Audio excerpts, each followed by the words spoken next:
Hello, il y a quelques semaines, Eddie a réalisé une vidéo sur sa création d'un design pour un tifo du Blue Wall dans la Carmine Corp. Je vous invite d'ailleurs à aller voir cette vidéo pour découvrir l'intégralité de sa création. Aujourd'hui, je vous montre la partie vectorisation, où je prépare son design pour l'impression. La vectorisation, c'est comme passer d'une image en 144p à de la 4K. Je transforme les pixels en points et données de position, un peu comme un GPS qui utilise la longitude et la latitude. Le puff principal, on peut agrandir l'image à l'infini sans perdre en qualité. J'importe l'illustration dans Photoshop.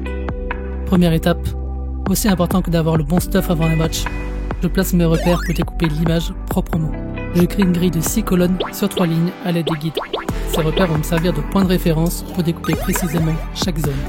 Une fois ma grille en place, je découpe l'image en 18 sections en suivant mes guides.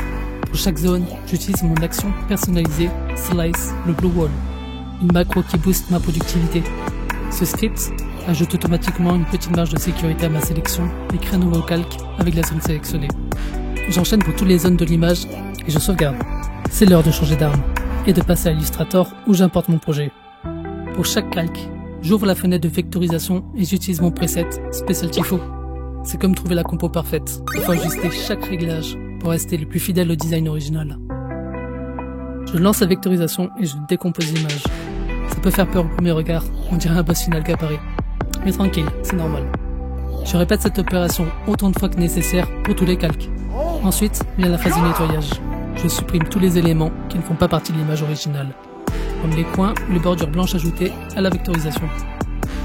Je vérifie et retouche aussi tous les possibles trous dus à la vectorisation automatique. C'est long, mais aussi nécessaire qu'un bon farming pour un résultat propre dans le stade. Phase finale, export. Je switch l'image en CMJN pour cyan, magenta, jaune et noir, exile les couleurs RGB qu'on utilise sur nos écrans.